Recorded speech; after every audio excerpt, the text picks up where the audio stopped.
Fire upon Rome, Fipo Paul and him scissors and comb. Black people want go home, a Mount Zion at the righteous throne. Yeah. So, I want you to give that tip to your pastor. John the Baptist was a righteous man, and he was talking and preaching against the unrighteousness that was taking place. He was telling Herod, the ruler at that time, that he was violating.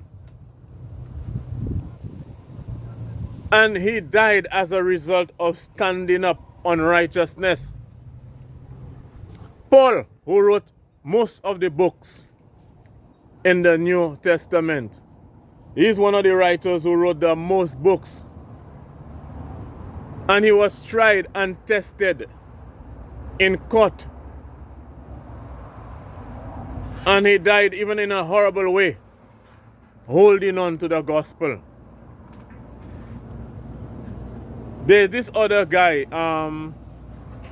forgot that man's name. But they stoned him. And whilst they were stoning him, his face became illuminated, bright. So, Jeremiah, Isaiah, all of these guys were preaching and talking and teaching against the ills of society, the bad things that the kings and the leaders were doing against the people. That is what a teacher, a pastor is supposed to do. He's supposed to preach against the wrong in the country. He's supposed to uproot and establish things. But not these preachers here. These guys now are on the money trail. They're following the money gravy right now.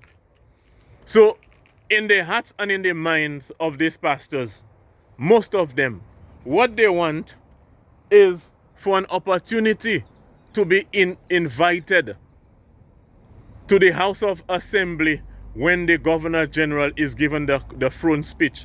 They want to be seated in those expensive chairs. So a lot of them men, them pastors, them leaders, they are not representing Jesus. These guys are representing their bellies. So if it is that you want to follow them men, you have to make a choice whether or not you're going to follow them men or you're going to follow Jesus. Because the time is coming and the time is ripe where you will have to make a decision between supporting what is right and supporting what is evil. These men are not leading you all to God. You see, what happened is these people are building bigger churches now. It is almost like you have the Roseau Dam. The Roseau Dam is a big area that is trapping a lot of water.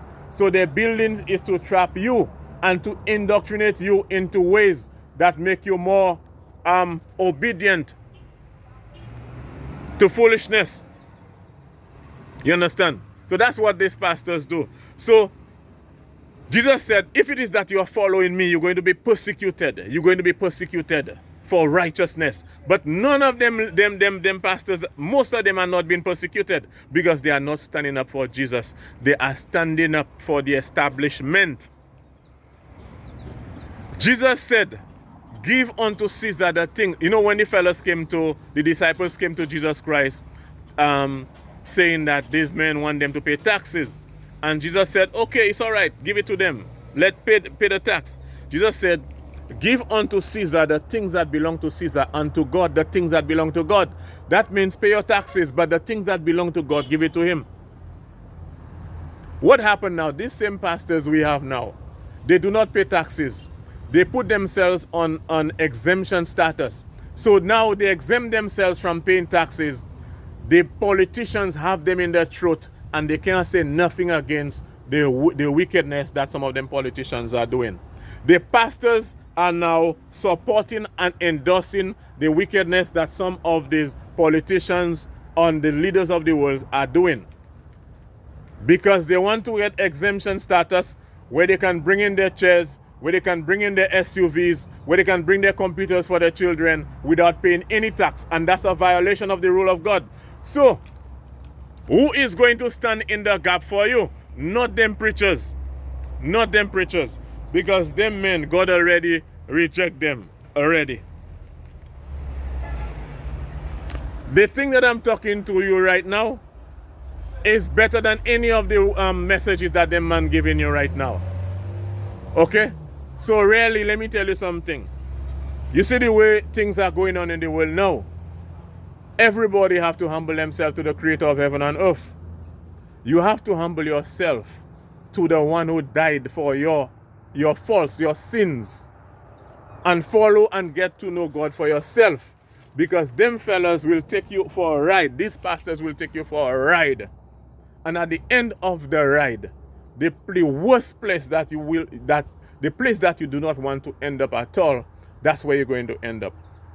These men are not representing righteousness. Keep the fire burning. Stay strong.